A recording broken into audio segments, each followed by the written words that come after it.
This is a Rhogenesis Source Reading. Public domain ancient and sacred texts read chapter by chapter as source material for later motif mapping and interpretation. Today's reading is from Tao Te Ching, James Legge, 1891. Tao Te Ching by Laozi. James Legge Translator. Sacred Books of the East, Volume 39. 1. The Tao that can be trodden is not the enduring and unchanging Tao. The name that can be named is not the enduring and unchanging name. Conceived of as having no name, it is the originator of heaven and earth. Conceived of as having a name, it is the mother of all things. Always without desire, we must be found. If its deep mystery, we would sound. But if desire always within us be, its outer fringe is all that we shall see. Under these two aspects, it is really the same. But as development takes place, it receives the different names. Together, we call them the mystery. Where the mystery is the deepest, is the gate of all that is subtle and wonderful. 2. All in the world know the beauty of the beautiful, and in doing this they have the idea of what ugliness is. They all know the skill of the skillful, and in doing this they have the idea of what the want of skill is. So it is that existence and non-existence give birth the one to the idea of the other. That difficulty and ease produce the one, the idea of the other. That length and shortness fashion out the one, the figure of the other. That the ideas of height and lowness arise from the contrast of the one with the other. That the musical notes and tones become harmonious through the relation of one with another, and that being before and behind give the idea of one following another. Therefore, the sage manages affairs without doing anything, and conveys his instructions without the use of speech. All things spring up, and there is not one which declines to show self. They grow, and there is no claim made for their ownership. They go through their processes, and there is no expectation of a reward for the results. The work is accomplished, and there is no resting in it as an achievement. The work is done, but how, no one can see. 'Tis this that makes the power not cease to be. 3. Not to value and employ men of superior ability is the way to keep the people from rivalry among themselves. Not to prize articles which are difficult to procure is the way to keep them from becoming thieves. Not to show them what is likely to excite their desires is the way to keep their minds from disorder. Therefore the sage, in the exercise of his government, empties their minds, fills their bellies, weakens their wills, and strengthens their bones. He constantly tries to keep them without knowledge and without desire, and where there are those who have knowledge, to keep them from presuming to act on it. When there is this abstinence from action, good order is universal. 4. The Tao is like the emptiness of a vessel, and in our employment of it, we must be on our guard against all fullness. How deep and unfathomable it is, as if it were the honored ancestor of all things. We should blunt our sharp points and unravel the complications of things. We should attemper our brightness and bring ourselves into agreement with the obscurity of others. How pure and still the Tao is, as if it would ever so continue. I do not know whose son it is. It might appear to have been before God. 5. Heaven and earth do not act from the impulse of any wish to be benevolent. They deal with all things as the dogs of grass are dealt with. The sages do not act from any wish to be benevolent. They deal with the people as the dogs of grass are dealt with. May not the space between heaven and earth be compared to a bellows? 'Tis emptied, yet it loses not its power. 'Tis moved again, and sends forth air the more. Much speech to swift exhaustion lead we see. Your inner being guard, and keep it free. 6. The valley spirit dies not, I the same. The female mystery thus do we name. Its gate, from which at first they issued forth, is called the root from which grew heaven and earth. Long and unbroken does its power remain, used gently and without the touch of pain. 7. Heaven is long enduring, and earth continues long. The reason why heaven and earth are able to endure and continue thus long is because they do not live on. The excellence of a residence is in the suitability of the place. That of the mind is in abysmal stillness. That of associations is in person, their being with the virtuous. That of government is in its securing good order. That of the conduct of affairs is in its ability, and that of the initiation of any movement is in its timeliness. And when one with the highest excellence does not wrangle about his low position, no one finds fault with him. 9. It is better to leave a vessel unfilled than to attempt to carry it when it is full. If you keep feeling a point that has been sharpened, the point cannot long preserve its sharpness. When gold and jade fill the hall, their possessor cannot keep them safe. When wealth and honors lead to arrogancy, this brings its evil on itself. When the work is done, and one's name is becoming distinguished, to withdraw into obscurity is the way of heaven. 10. When the intelligent and animal souls are held together in one embrace, they can be kept from separating. When one gives undivided attention to the vital breath and brings it to the utmost degree of pliancy, he can become as a tender babe when he has cleansed away the most mysterious sights of his imagination. He can become without a flaw.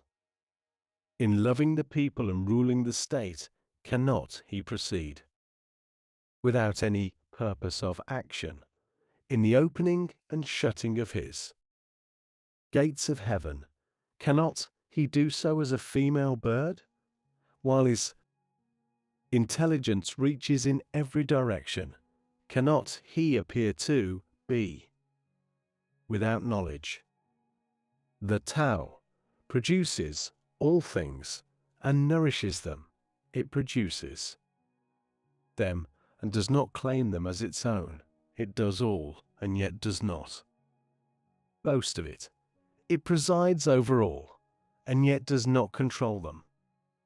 This is what is called the mysterious quality of the Tao. 11. The 30 spokes unite in the one nave, but it is on the empty space for the axle that the use of the wheel depends. Clay is fashioned into vessels, but it is on their empty hollowness that their use depends. The door and windows are cut out from the walls to form an apartment, but it is on the empty space within that its use depends. Therefore, what has a positive existence serves for profitable adaptation, and what has not, that for actual usefulness. 12. Colors 5 hues from Teokshires their sight will take. Music's 5 notes the ears as deaf can make. The flavors 5 deprive the mouth of taste. The chariot course and the wild hunting waste make mad the mind, and objects rare and strange sought for men's conduct will to evil change. Therefore the sage seeks to satisfy the craving of the belly, and not the insatiable longing of the eyes. He puts from him the latter and prefers to seek the former. 13. Favor and disgrace would seem equally to be feared. Honor and great calamity to be regarded as personal conditions of the same kind. What is meant by speaking thus of favor and disgrace? Disgrace is being in a low position after the enjoyment of favor. The getting that favor leads to the apprehension of losing it, and the losing it leads to the fear of still greater calamity. This is what is meant by saying that favor and disgrace would seem equally to be feared, and what is meant by saying that honor and great calamity are to be similarly regarded as personal conditions. What makes me liable to great calamity is my having the body which I call myself. If I had not the body, what great calamity could come to me? Therefore, he who would administer the kingdom, honoring it as he honors his own person, may be employed to govern it, and he who would administer it with the love which he bears to his own person may be entrusted with it. 14. We look at it, and we do not see it, and we name it the equable. We listen to it, and we do not hear it, and we name it the inaudible. We try to grasp it, and do not get hold of it, and we name it the subtle. With these 3 qualities, it cannot be made the subject of description, and hence we blend them together and obtain the one. Its upper part is not bright, and its lower part is not obscure. Ceaseless in its action, it yet cannot be named, and then it again returns and becomes nothing. This is called the form of the formless, and the semblance of the invisible. This is called the fleeting and indeterminable. We meet it and do not see its front. We follow it and do not see its back. When we can lay hold of the Tao of old to direct the things of the present day, and are able to know it as it was of old in the beginning, this is called unwinding, the clue of Tao. 15. The skillful masters of the Tao in old times, with a subtle and exquisite penetration, comprehended its mysteries and were deep also, so as to elude men's knowledge.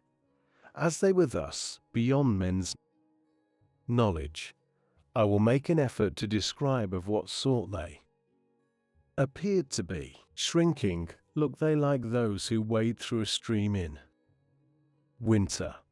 Irresolute, like those who are afraid of all around them. Grave, like a guest, in awe of his host. Evanescent, like ice that is melting away. Unpretentious, like wood that has not been fashioned into anything. Vacant like a valley, and dull like muddy water. Who can make the muddy water clear? Let it be still, and it will gradually become clear. Who can secure the condition of rest? Let movement go on, and the condition of rest will gradually arise. They who preserve this method of the Tao do not wish to be full of themselves. It is through their not being full of themselves that they can afford to seem worn and not appear new and complete. 16. The state of vacancy should be brought to the utmost degree, and that of stillness guarded with unwearying vigor. All things alike go through their processes of activity, and then we see them return to their original state. When things in the vegetable world have displayed their luxuriant growth, we see each of them return to its root. This returning to their root is what we call the state of stillness, and that stillness may be called a reporting that they have fulfilled their appointed end. The report of that fulfillment is the regular, unchanging rule. To know that unchanging rule is to be intelligent. Not to know it leads to wild movements and evil issues. The knowledge of that unchanging rule produces a grand capacity and forbearance, and that capacity and forbearance lead to a community, a feeling with all things. From this community of feeling comes a kingliness of character, and he who is king-like goes on to be heaven-like. In that likeness to heaven he possesses the Tao. Possessed of the Tao, he endures long, and to the end of his bodily life is exempt from all danger of decay. 17. In the highest antiquity, the people did not know that there were their rulers. In the next age they loved them and praised them. In the next they feared them. In the next they despised them. Thus it was that when faith in the Tao was deficient in the rulers, a want of faith in them ensued in the people. How irresolute did those earliest rulers appear, showing, by their reticence, the importance which they set upon their words. Their work was done, and their undertakings were successful, while the people all said, "We are as we are of ourselves." 18. When the great Tao, way or method, ceased to be observed, benevolence and righteousness came into vogue. Then appeared wisdom and shrewdness, and there ensued great hypocrisy. When harmony no longer prevailed throughout the 6 kinships, filial sons found their manifestation. When the states and clans fell into disorder, loyal ministers appeared. 19. If we could renounce our sageness and discard our wisdom, it would be better for the people 100-fold. If we could renounce our benevolence and discard our righteousness, the people would again become filial and kindly. If we could renounce our artful contrivances and discard our scheming for gain, there would be no thieves nor robbers.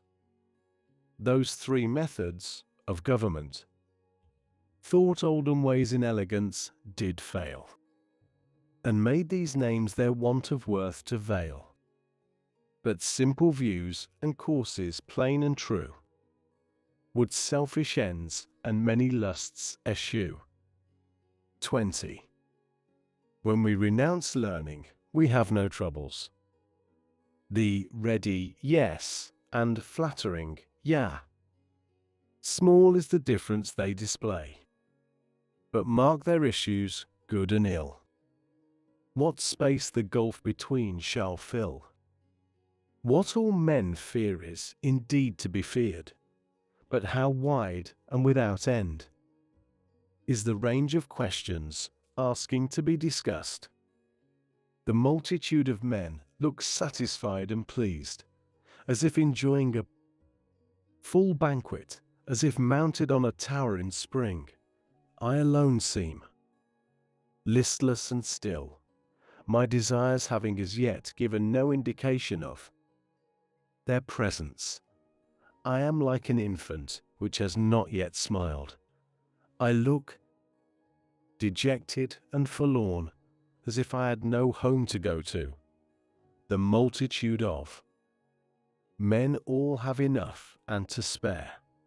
I alone seem to have lost everything. My mind is that of a stupid man. I am in a state of chaos. Ordinary men look bright and intelligent, while I alone seem to be benighted. They look full of discrimination, while I alone am dull and confused. I seem to be carried about as on the sea, drifting as if I had nowhere to rest. All men have their spheres of action, while I alone seem dull and incapable, like a rude borderer. Thus, I alone am different from other men, but I value the nursing mother, the Tao. 21. The grandest forms of active force from Tao come, their only source. Who can of Tao the nature tell? Our sight it flies, our touch as well. Eluding sight, eluding touch. The forms of things all in it crouch. Eluding touch, eluding sight. There are their semblances, all right? Profound it is, dark and obscure. Things' essences, all there endure. Those essences, the truth enfold. Of what, when seen, shall then be told?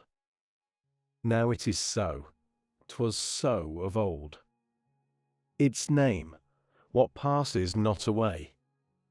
So, in their beautiful array, things form and never know decay.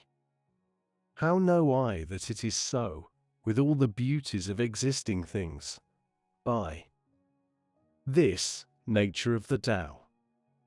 22. The partial becomes complete, the crooked straight, the empty full, the worn out new. He whose desires are few gets them. He whose desires are many goes astray. Therefore, the sage holds in his embrace the one thing of humility and manifests it to all the world.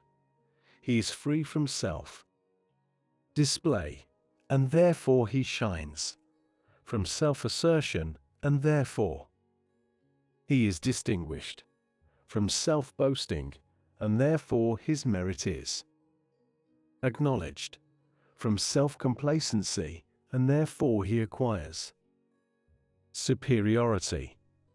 It is because he is thus free from striving that, therefore, no one in the world is able to strive with him. That saying of the ancients that the partial becomes complete was not vainly spoken. All real completion is comprehended under it. 23. Abstaining from speech marks him who is obeying the spontaneity of his nature, A violent wind does not last for a whole morning. A sudden rain does not last for the whole day. To whom is it that these two things are owing? To heaven and earth. If heaven and earth cannot make such spasmodic actings last long, how much less can man? Therefore, when one is making the Tao his business, those who are also pursuing it agree with him in it, and those who are making the manifestation of its course, their object, agree with him in that, while even those who are failing in both these things agree with him where they fail. Hence those with whom he agrees as to the Tao have the happiness of attaining to it. Those with whom he agrees as to its manifestation have the happiness of attaining to it, and those with whom he agrees in their failure have also the happiness of attaining to the Tao. But when there is not faith sufficient on his part, a want of faith in him ensues on the part of the others. 24. He who stands on his tiptoes does not stand firm. He who stretches his legs does not walk easily. So, he who displays himself does not shine. He who asserts his own views is not distinguished. He who vaunts himself does not find his merit acknowledged. He who is self-conceited has no superiority allowed to him. Such conditions, viewed from the standpoint of the Tao, are like remnants of food or a tumor on the body, which all dislike. Hence those who pursue the course of the Tao do not adopt and allow them.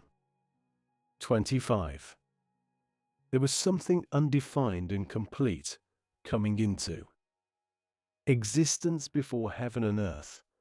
How still it was and formless, standing alone and undergoing no change, reaching everywhere and in no danger of being exhausted. It may be regarded as the mother of all things. I do not know its name, and I give it the designation of the Tao, the way or course.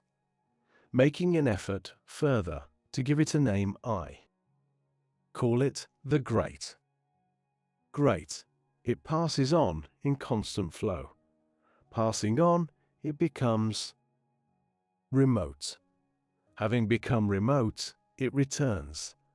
Therefore, the Tao is great, heaven is great, earth is great, and the Sage King is also great. In the universe, there are four that are great, and the Sage King is one of them. Man takes his law from the earth takes its law from heaven, heaven takes its law from the Tao. The law of the Tao is its being what it is. 26.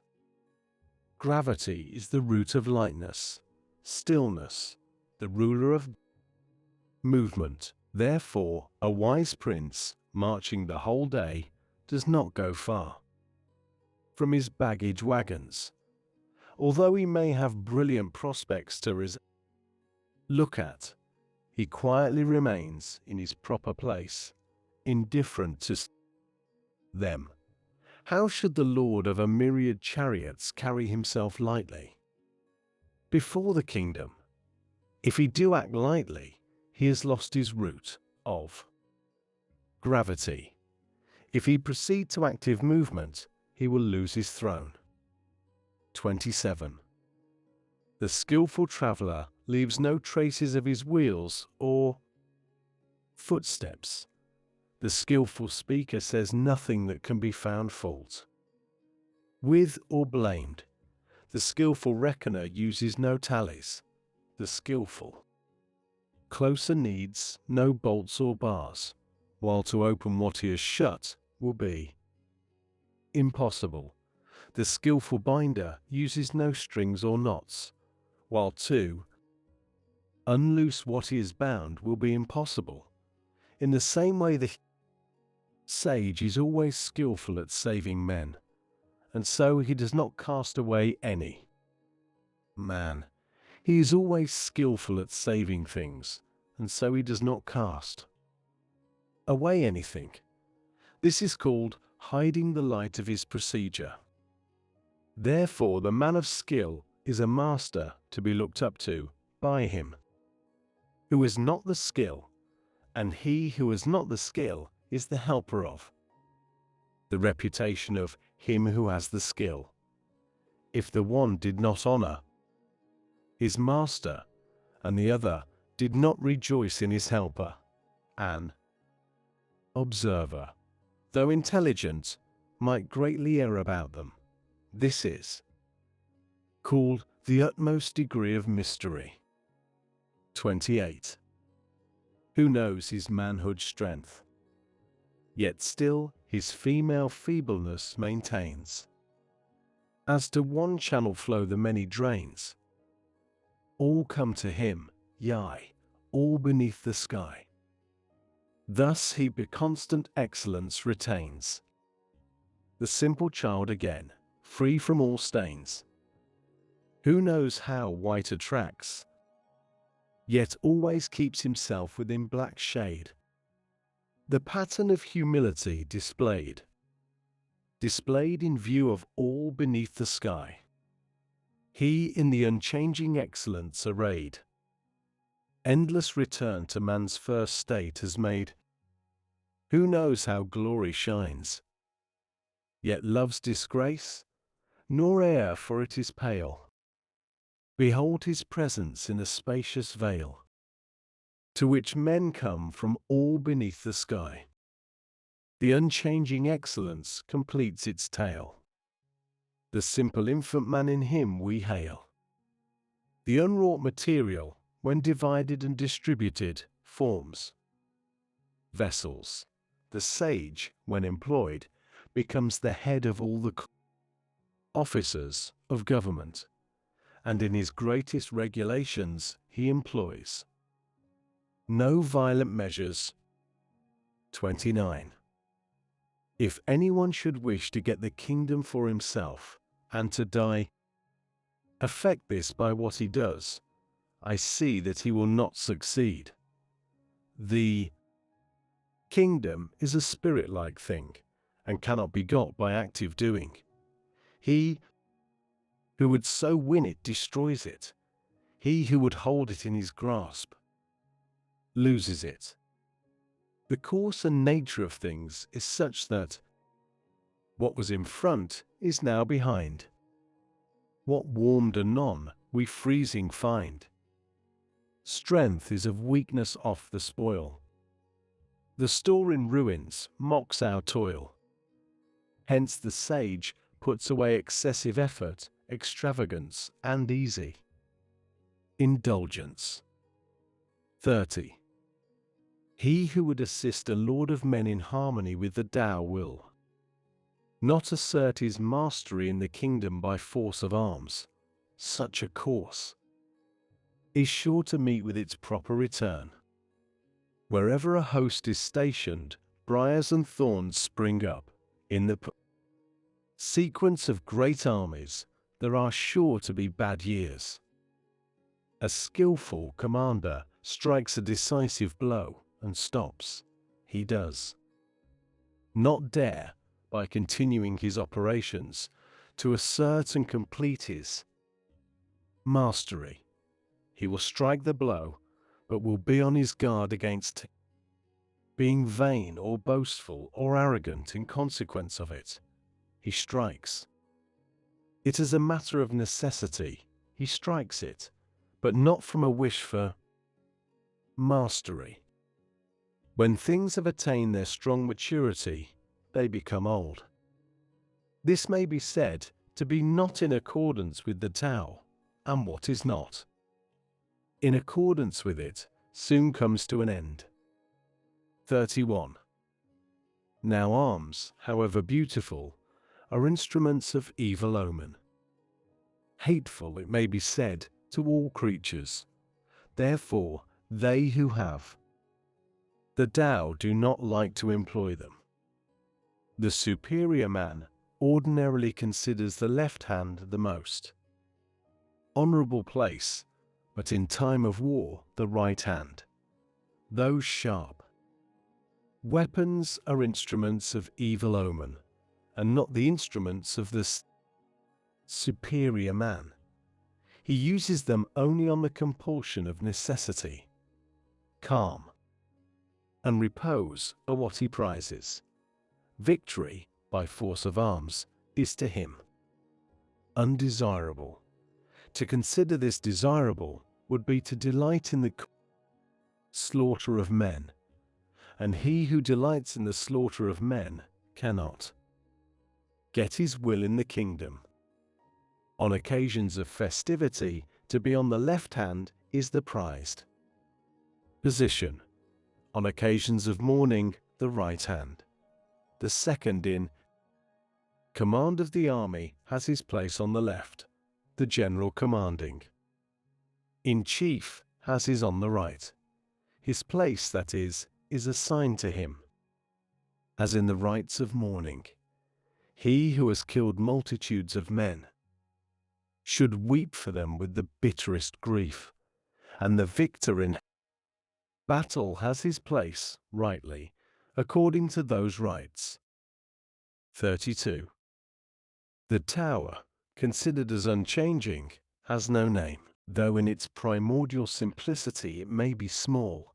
The whole world dares not deal with one embodying it as a minister. If a feudal prince or the king could guard and hold it, all would spontaneously submit themselves to him. Heaven and earth, under its guidance, unite together and send down the sweet dew, which, without the directions of men, reaches equally everywhere as of its own accord. As soon as it proceeds to action, it has a name.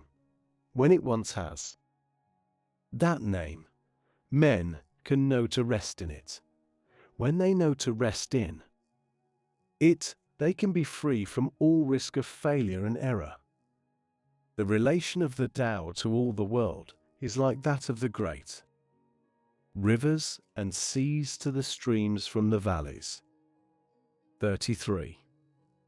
He who knows other men is discerning. He who knows himself is intelligent. He who overcomes others is strong. He who overcomes himself is mighty. He who is satisfied with his lot is rich. He who goes on acting with energy has a firm will. He who does not fail in the requirements of his position continues long. He who dies and yet does not perish has longevity. 34. All-pervading is the great Tao. It may be found on the left hand and on the right. All things depend on it for their production, which it gives to them, not one refusing obedience to it. When its work is accomplished, it does not claim the name of having done it. It clothes all things as with a garment, and makes no assumption of being their Lord. It may be named in the smallest things. All things return to their root and disappear, and do not know that it is it which presides over their doing so. It may be named in the greatest things. Hence the sage is able, in the same way, to accomplish his great achievements. It is through his not making himself great that he can accomplish them. 35. To him who holds in his hands the great image of the invisible Tao, the whole world repairs. men resort to him and receive no hurt, but find rest, peace, and the feeling of ease. Music and dainties will make the passing guest stop for a time. But though the Tao as it comes from the mouth seems insipid and has no flavor, though it seems not worth being looked at or listened to, the use of it is inexhaustible. 36. When one is about to take an inspiration, he is sure to make a previous expiration. When he is going to weaken another, he will first strengthen him. When he is going to overthrow another, he will first have raised him up. When he is going to despoil another, he will first have made gifts to him. This is called hiding the light of his procedure. The soft overcomes the hard, and the weak the strong. Fishes should not be taken from the deep, instruments for the ob. Profit of a state should not be shown to the people. 37. The Tao in its regular course does nothing for the sake of doing it, and so there is nothing which it does not do.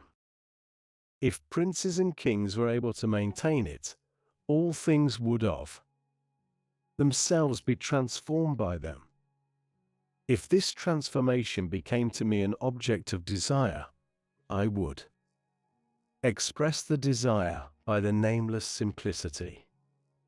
Simplicity without a name is free from all external aim, with no desire, at rest and still. All things go right as of their will. 38. Those who possessed in highest degree the attributes of the Tao did not seek to show them, and therefore they possess them in fullest measure.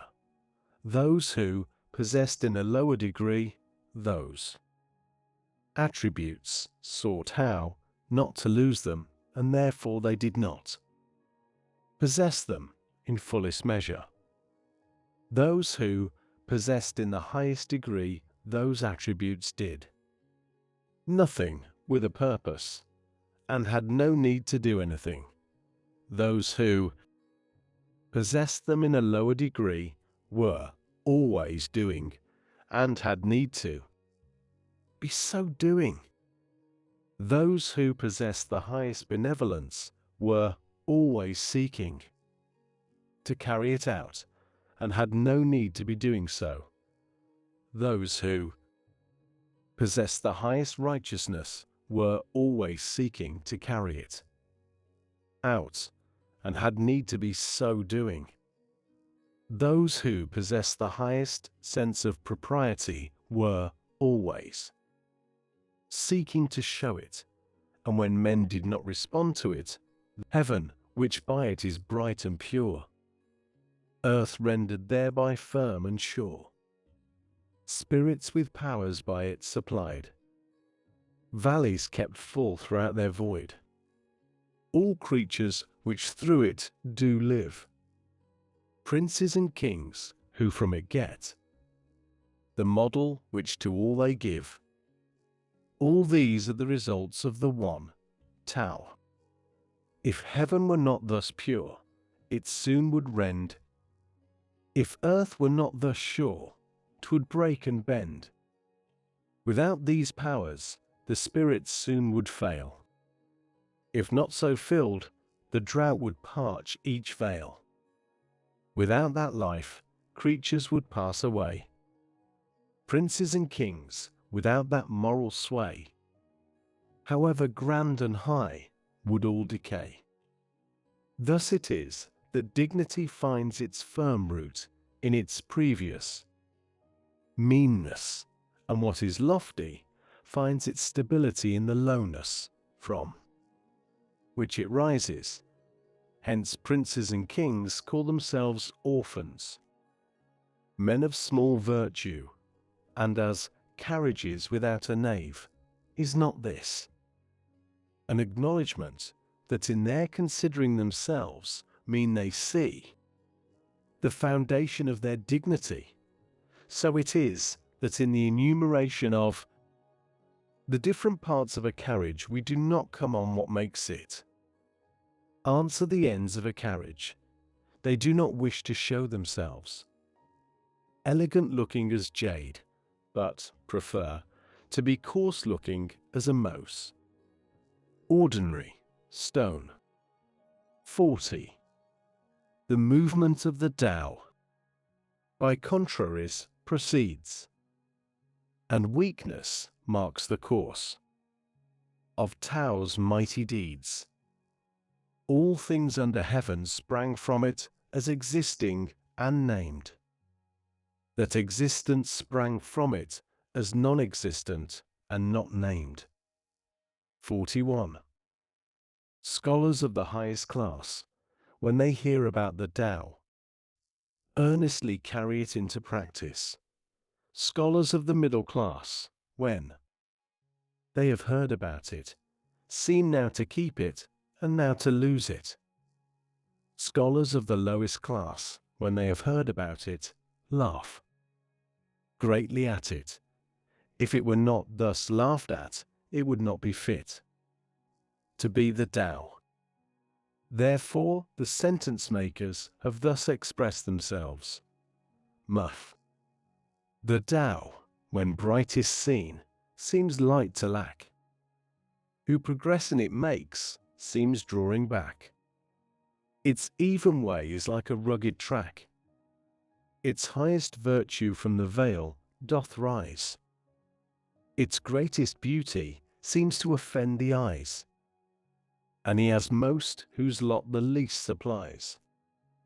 Its firmest virtue seems but poor and low. Its solid truth seems change to undergo. Its largest square doth yet no corner show. A vessel great, it is the slowest made. Loud is its sound, but never word it said. A semblance great, the shadow of a shade. The Tao is hidden and has no name, but it is the Tao which is skillful at imparting to all things what they need and making them complete. 42. The Tao produced one, one produced two, two produced three, three produced all things leave behind them the obscurity out of which they have come, and go forward to embrace the brightness into which they have emerged, while they are harmonized by the breath of vacancy. What men dislike is to be orphans, to have little virtue, to be as carriages without naves, and yet these are the designations which kings and princes use for themselves.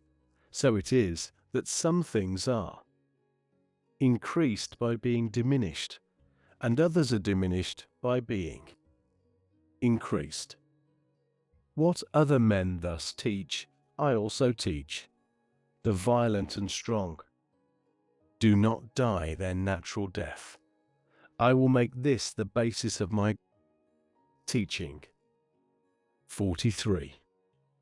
The softest thing in the world dashes against and overcomes the hardest.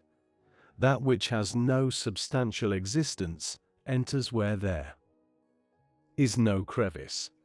I know hereby what advantage belongs to doing nothing with a purpose.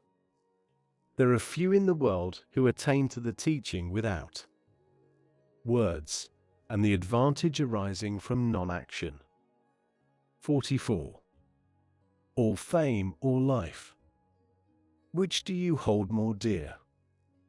Or life or wealth, to which would you adhere? Keep life and lose those other things. Keep them and lose your life, which brings sorrow and pain more near. Thus we may see who cleaves to fame rejects what is more great. Who loves large stores, gives up the rich estate. Who is content, needs fear no shame. Who knows to stop, in curs no blame, from danger free. Long live Shelley. 45. Who thinks his great achievements poor, shall find his vigor long endure. Of greatest fullness, deemed a void, exhaustion ne'er. There is no guilt greater than to sanction ambition, no calamity greater than to be discontented with one's lot, no fault greater than the wish to be getting. Therefore the sufficiency of contentment is an enduring and unchanging sufficiency. 47. Without going outside his door, one understands all that takes place under the sky. Without looking out from his window, one sees the Tao of heaven. The farther that one goes out from himself, the less he knows. Therefore the sages got their knowledge without traveling, gave their right names to things without seeing them, and accomplished their ends without any purpose of doing so. 48. He who devotes himself to learning seeks from day to day to increase his knowledge. He who devotes himself to the Tao seeks from day to day to diminish his doing. He diminishes it and again diminishes it till he arrives at doing nothing on purpose. Having arrived at this point of non-action, there is nothing which he does not do. He who gets as his own all under heaven does so by giving himself no trouble with that end. If one take trouble with that end, he is not equal to getting as his own all under heaven. 49. The sage has no invariable mind of his own. He makes the mind of the people his mind. To those who are good, to me, I am good, and to those who are not good, to me, I am also good, and thus all get to be good. To those who are sincere with me, I am sincere, and to those who are not sincere with me, I am also sincere, and thus all get to be sincere. The sage has in the world an appearance of indecision, and keeps his mind in a state of indifference to all. The people all keep their hot eyes and ears directed to him, and he deals with them all as his children. 50. Men come forth and live, they enter again and die. Of every 10, 3 are ministers of life to themselves, and 3 are ministers of death. There are also 3 in every 10 whose aim is to live, but whose movements tend to the land or place of death. And for what reason? Because of their excessive endeavors to perpetuate life.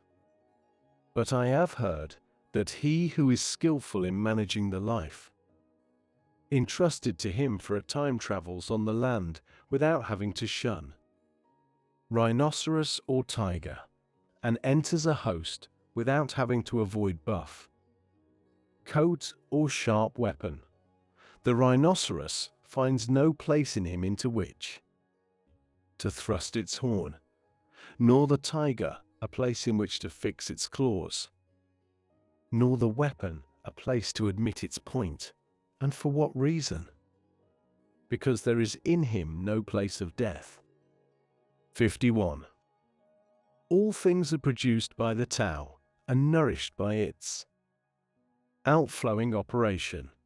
They receive their forms according to the nature of each, and are completed according to the circumstances of their condition.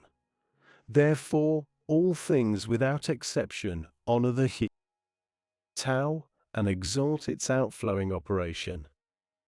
This honoring of the Tao and exalting of its operation is not the result of any ordination, but always a spontaneous tribute.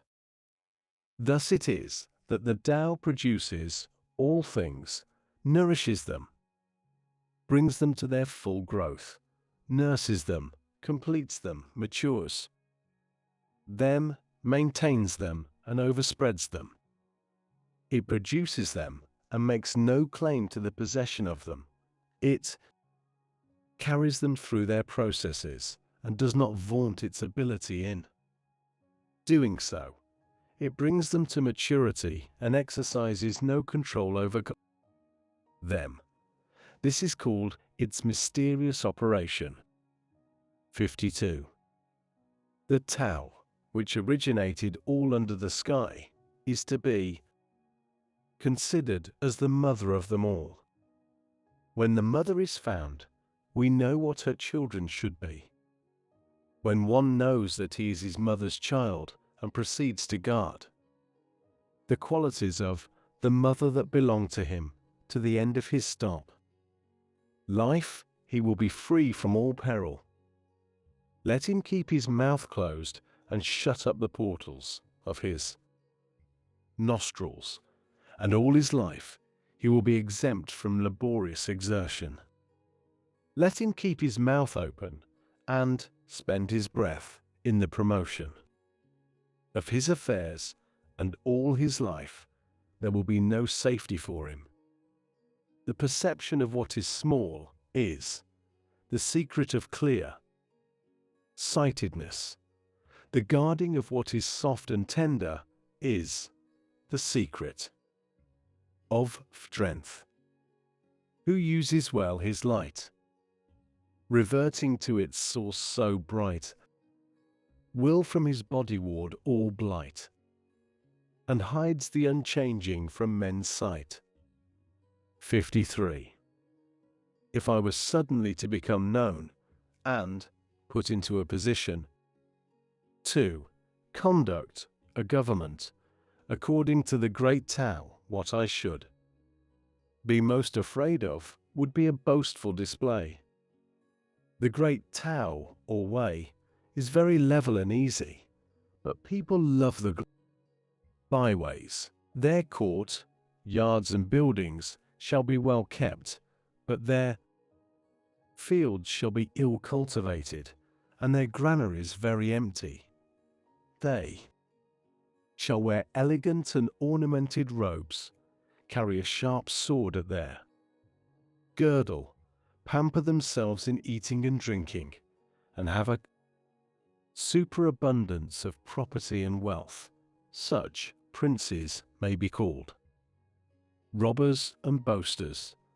This is contrary to the Tao, surely. 54. What Tao's skillful planter plants can never be uptorn.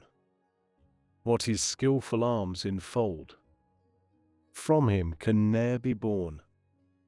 Sons shall bring in lengthening line, sacrifices to his shrine. Tao, when nursed within oneself, his vigor will make true, and where the family it rules, what riches will accrue? The neighborhood where it prevails, in thriving will abound, and when 'tis seen throughout the state, good fortune will be found. Employ it the kingdom o'er, and men thrive all around.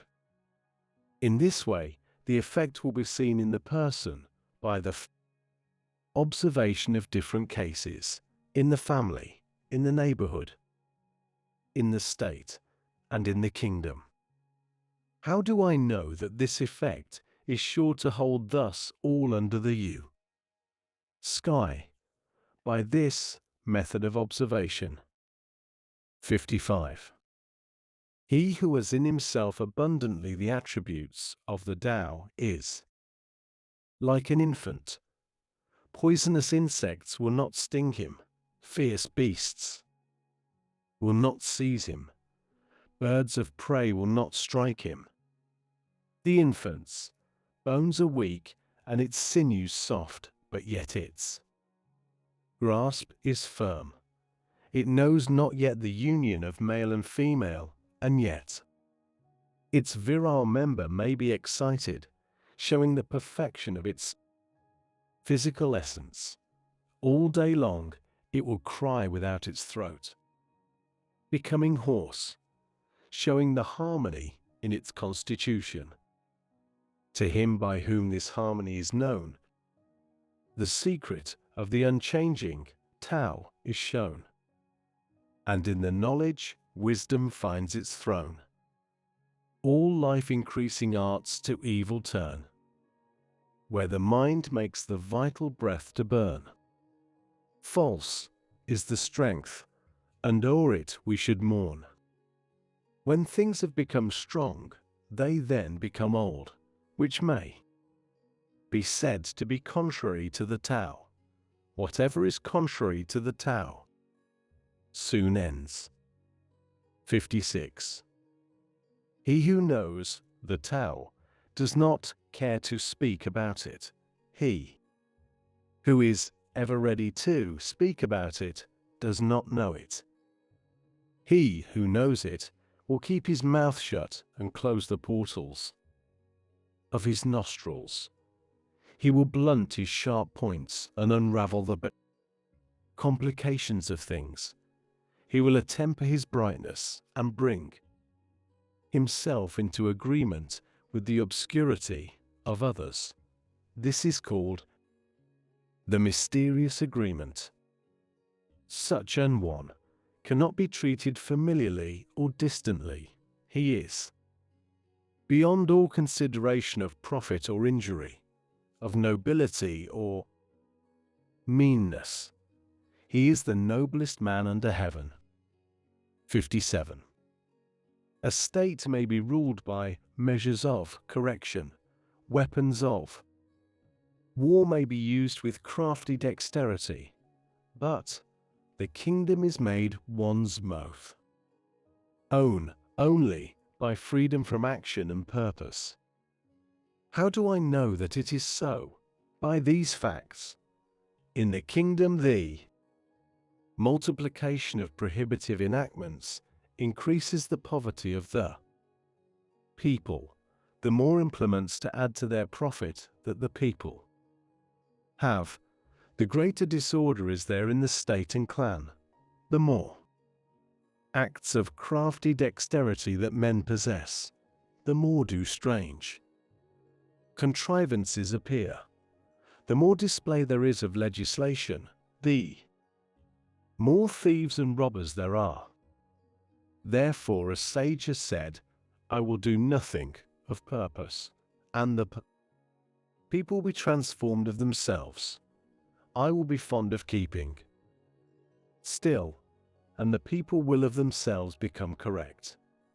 I will take no trouble about it, and the people will of themselves become rich. I will manifest no ambition, and the people will of themselves attain to the primitive simplicity. 58.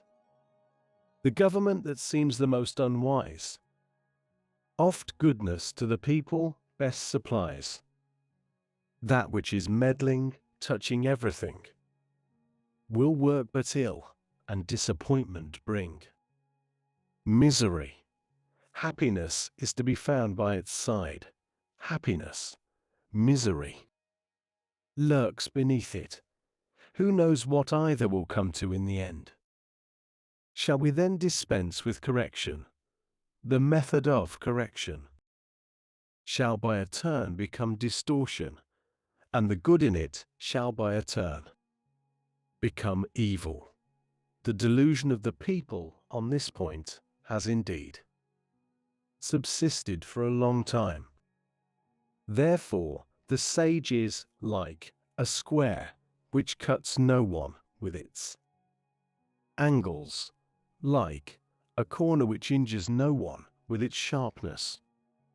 He is straightforward, but allows himself no license. He is bright, but does not dazzle. 59. For regulating the human in our constitution and rendering the proper service to the heavenly, there is nothing like moderation. It is only by this moderation that there is effected an early return to man's normal state. That early return is what I call the repeated accumulation of the attributes of the Tao. With that repeated accumulation of those attributes, there comes the subjugation of every obstacle to such return. Of this subjugation we know not. What shall be the limit? And when one knows not what the limit shall be, he may be the ruler of a state. He who possesses the mother of the state may continue long. His case is like that of the plant, of which we say that its roots are deep and its flower stalks firm. This is the way to secure that its enduring life shall long be seen. 60. Governing a great state is like cooking small fish. Let the kingdom be governed according to the Tao, and the manes of the departed will not manifest their spiritual energy. It is not that those manes have not that spiritual energy, but it will not be employed to hurt men. It is not that it could not hurt men, but neither does the ruling sage hurt them. When these two do not injuriously affect each other, their good influences converge in the virtue of the Tao. 61. What makes a great state is its being like a low-lying, down-flowing stream.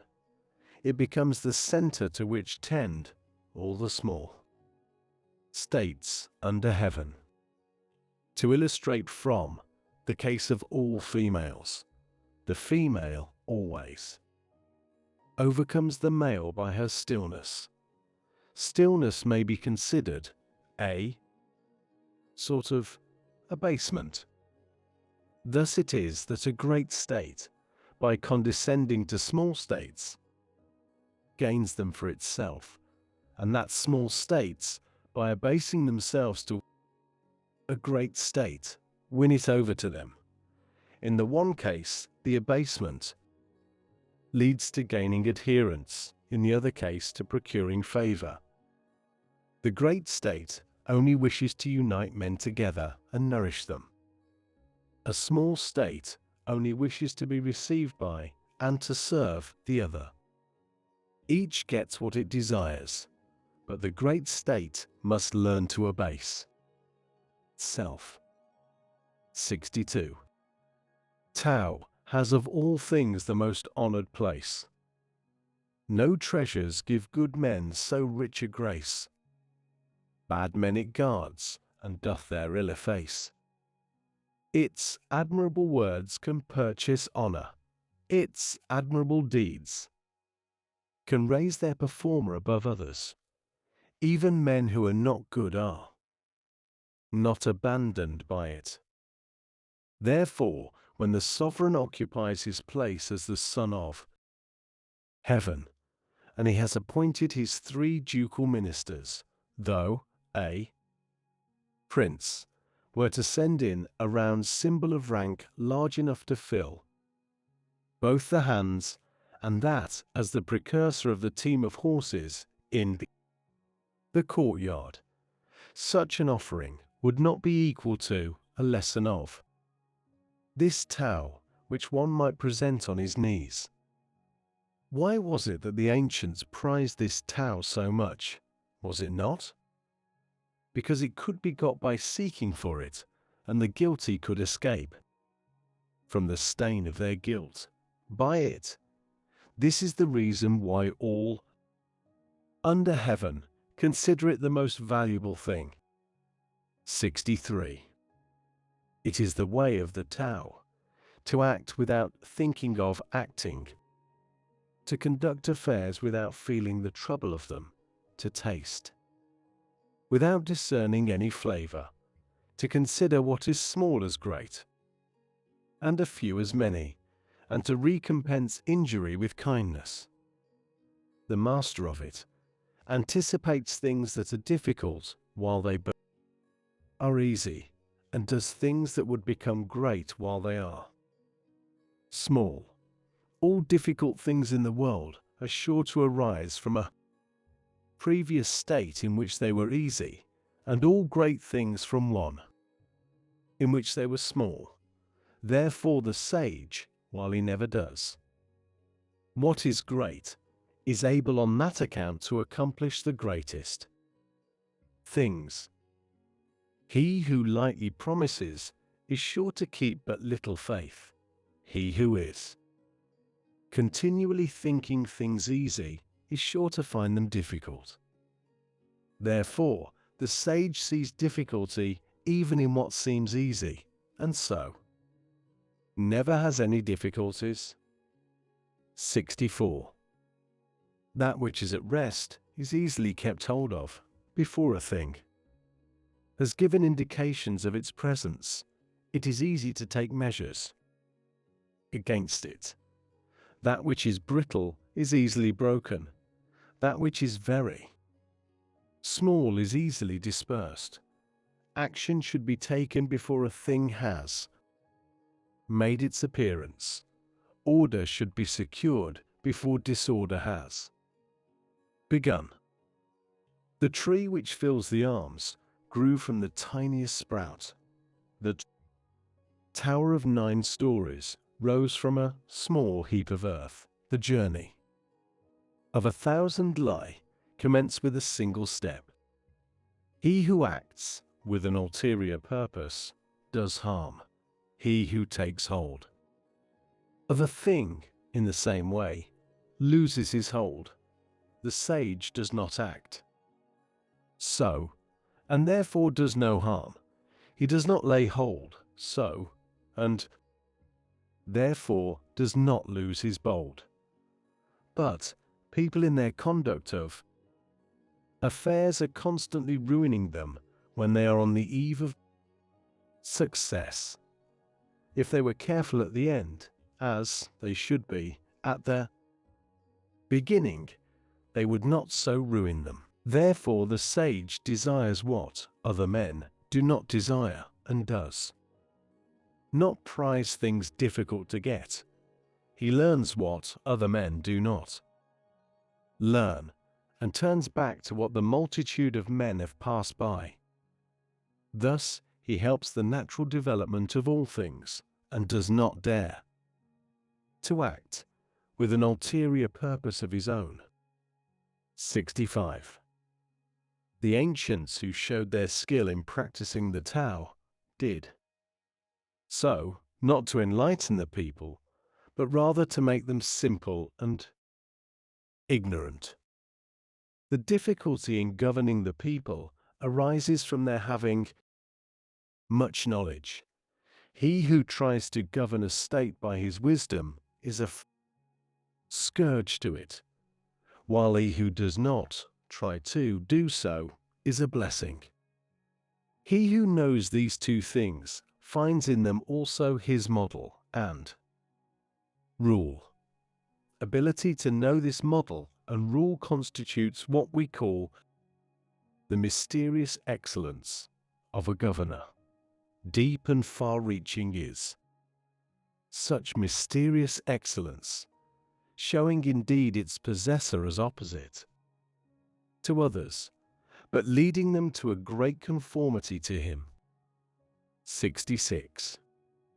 That whereby the rivers and seas are able to receive the homage and tribute of all the valley streams is their skill in being lower than they. It is thus that they are the kings of them all. So it is that the sage ruler, wishing to be above men, puts himself by his words below them, and, wishing to be before them, places his person behind them. In this way, though he has his place above them, men do not feel his weight, nor though he has his place before them, do they feel it an injury to them. Therefore all in the world delight to exalt him, and do not weary of him. Because he does not strive, no one finds it possible to strive with him. 67. All the world says that, while my Tao is great, it yet appears to be inferior to other systems of teaching. Now it is just its greatness that makes it seem to be inferior. If it were like any other system, for long would its smallness have been known. But I have three precious things which I prize and hold fast. The first is gentleness, the second is economy, and the third is shrinking from taking precedence of others. With that gentleness I can be bold, with that economy I can be liberal.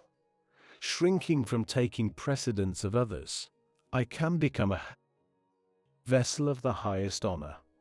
Nowadays they give up gentleness and are all for being bold, economy, and are all for being liberal. The hindmost place, and seek only to be foremost, of all which the end is death. Gentleness is sure to be victorious even in battle, and firmly to maintain its ground. Heaven will save its possessor by his very gentleness protecting him. 68. He who in Tao's wars has skill assumes no martial port. He who fights with most goodwill to rage makes no resort. He who vanquishes, yet still keeps from his foes apart. He whose hests men most fulfill, yet humbly plies his art. Thus we say, he ne'er contends, and therein is his might. Thus we say, men's wills he bends, that they with him unite. Thus we say, like heaven's his ends, no sage of old more bright. 69. A master of the art of war has said, I do not dare to be the host to commence the war. I prefer to be the guest, to act on the defensive. I do not dare to advance an inch. I prefer to retire a foot. This is called marshalling the ranks, where there are no ranks. Barring the arms to fight, where there are no arms to bear. Grasping the weapon, where there is no weapon to grasp. Advancing against the enemy, where there is no enemy. There is no calamity greater than lightly engaging in war, to do that is near losing the gentleness which is so precious. Thus it is that when opposing weapons are actually crossed, he who deplores the situation conquers. 70. My words are very easy to know and very easy to practice, but there is no one in the world who is able to know and able to practice them. There is an originating and all-comprehending principle in my words, and an authoritative law for the things which I enforce. It is because they do not know these, that men do not know me. They who know me are few, and I am on that account the more to be prized. It is thus that the sage wears a poor garb of haircloth, while he carries his signet of jade in his bosom. 71. To know and yet think we do not know is the highest attainment. Not to know and yet think we do know is a disease. It is simply by being pained at the thought of having this disease that we are preserved from it. The sage has not the disease. He knows the pain that would be inseparable from it, and therefore he does not have it. 72. When the people do not fear what they ought to fear, that which is their great dread will come on them. Let them not thoughtlessly indulge themselves in their ordinary life. Let them not act as if weary of what that life depends on. It is by avoiding such indulgence that such weariness does not arise. Therefore the sage knows these things of himself, but does not parade his knowledge, loves, but does not appear to set a value on himself, and thus he puts the latter alternative away and makes choice of the former. 73. He whose boldness appears in his daring to do wrong in defiance of the laws is put to death. He whose boldness appears in his not daring to do so lives on. Of these two cases, the one appears to be advantageous and the other to be injurious. But when heaven's anger smites a man, who the cause shall truly scan? On this account, the sage feels a difficulty as to what to do in the former case.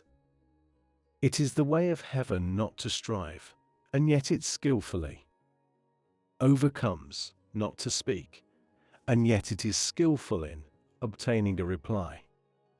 Does not call, and yet men come to it of themselves. Its demonstrations are quiet, and yet its plans are skillful and effective. The meshes of the net of heaven are large, far apart, but letting nothing escape. 74. The people do not fear death. To what purpose is it to try to frighten them with death? If the people were always in awe of death, and I could always seize those who do wrong and put them to death, who would dare to do wrong? There is always one who presides over the infliction death. He who would inflict death in the room of him who so presides over it may be described as hewing wood instead of a great carpenter. Seldom is it that he who undertakes the hewing instead of the great carpenter does not cut his own hands. 75.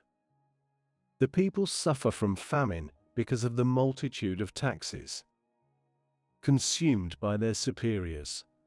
It is through this that they suffer famine. The people are difficult to govern because of the excessive agency of their superiors in governing them. It is through this that they are difficult to govern. The people make light of dying because of the greatness of their labors in seeking for the means of living. It is this which makes them think light of dying. Thus it is that to leave the subject of living altogether out of view is better than to set a high value on it. 76. Man at his birth is supple and weak, at his death firm and dark.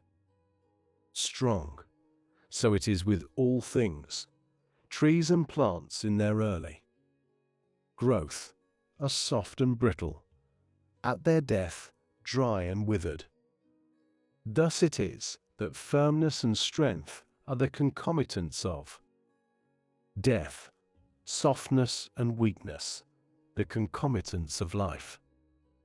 Hence he who relies on the strength of his forces does not conquer, and a tree which is strong will fill the outstretched arms, and thereby invites the feller.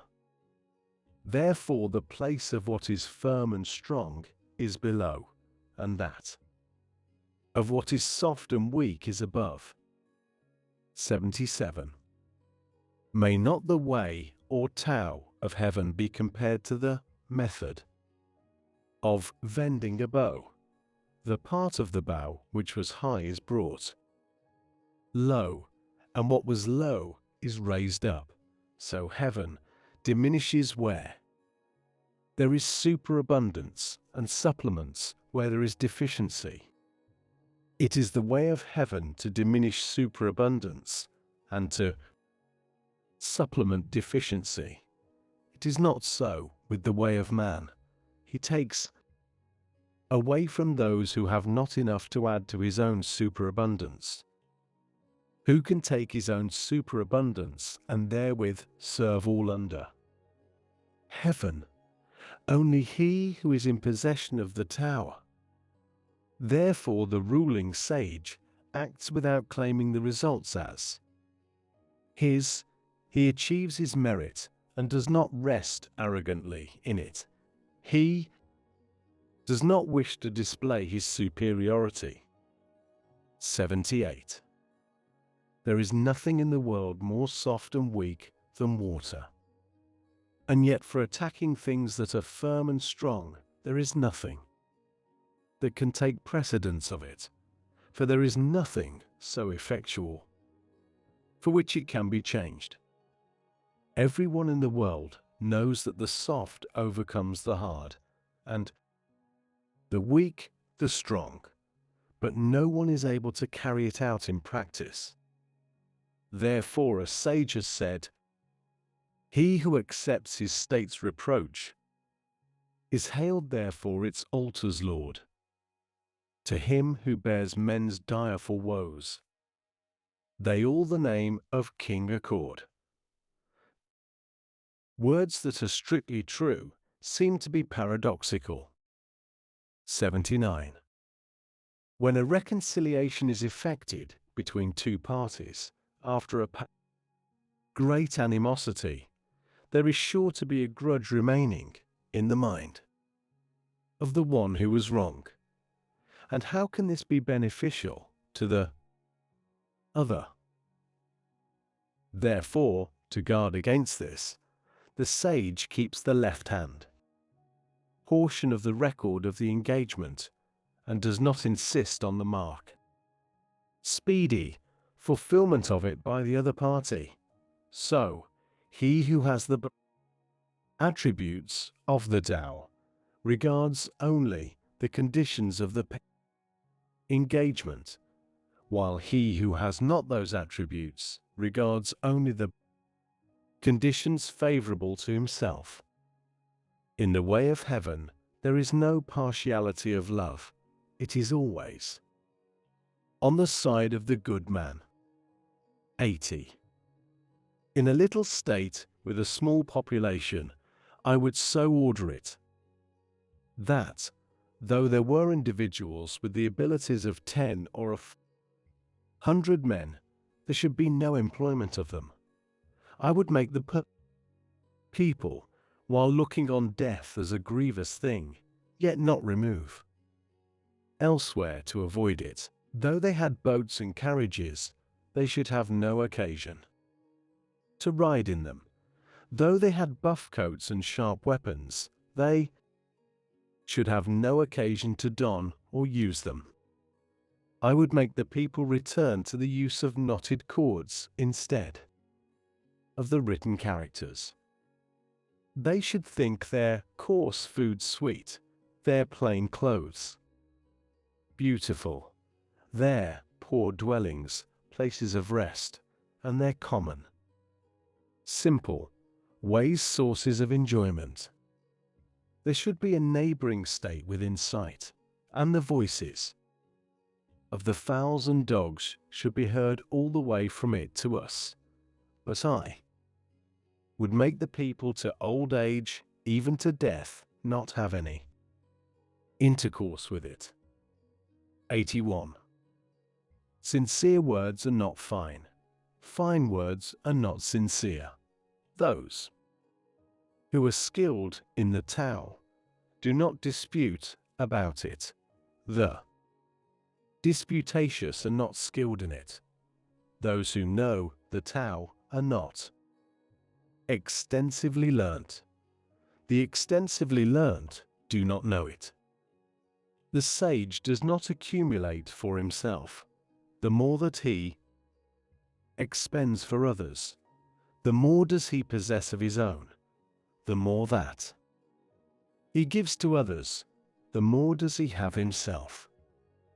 With all the sharpness of the way of heaven, it injures not. With all the doing in the way of the sage, he does not strive. This reading now enters the Rhogenesis Source Archive. Later, we will return to it to trace its motifs, symbols, and recurring questions across other traditions. For now, the source has spoken. The source returns first. Meaning follows.